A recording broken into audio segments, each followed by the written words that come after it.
Hi everyone, Comic Reviewer here. This time reviewing on the remake of The Magnificent Seven 2016 film review.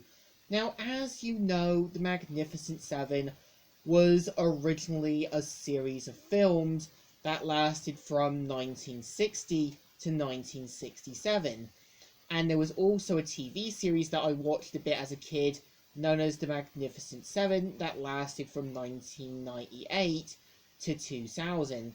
As well was meant to be the Western version to the Seven Samurai. Now, the premise of The Magnificent Seven in the 2016 one is meant to be about is mainly meant to be about a small town being taken over by a dangerous robber baron and gold mining tycoon who is played by Peter Sarsgaard, known as Bartholomew Brogg. And I think what makes him work is that he's corrupt, he's quick to use hired muscles to get what he wants, and we kind of see how he uses people, hurts others to get what he wants. So we see how a young woman gathers 7 people to form the Magnificent Seven, with the help of the first member to join, known as Sam Crisson. Now, Sam's character is that he's an African American man who has reasons for going against Bartholomew, and we see how him and the young widow known as Emma gather up their teammates, one of which is meant to be Joshua, who is a smooth-talking gambler, also Goodnight, who is meant to be a Caucasian former Confederate soldier who suffers from PTSD. We also have Jake Horn, who is a kind-hearted religious mountain man and tracker.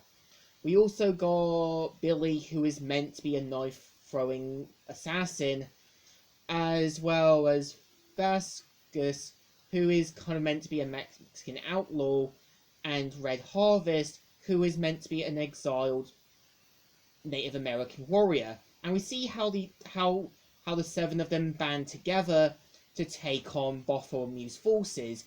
And throughout it, we see how characters come to terms with things.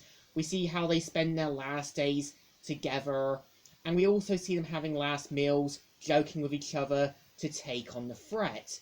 And I would say the movie has an important message about standing up to the bigger threat and banding together to take on a corrupt force.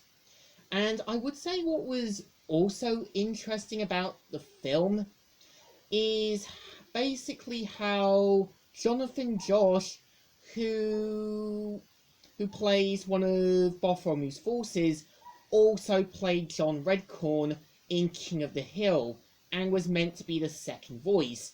Basically from John Redcorn to evil counterpart Native American warrior.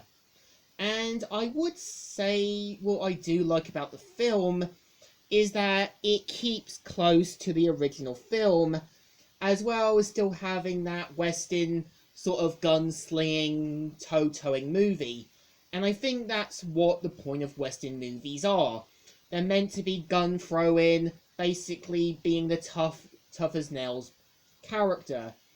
And I would say when I watched this in 2016 in cinema, it did blow me away. And I would actually like to see a prequel. I would actually like to see an origin of Sam's character way before the events of the film. And I know that sometimes when there's a prequel, there'll always be more answers, and I would actually like to see it. And I know that the characters in the Magnificent Seven do differ a lot from the 1961. Well, yes, some share similar character traits, but are meant to be a completely different character. But I think by the end of it, the Magnificent Seven banded together, got their guns out, and gave a pretty good movie. So I think this one deserves a thumbs up. Still good and still alright. So, Comic Reviewer here, signing out.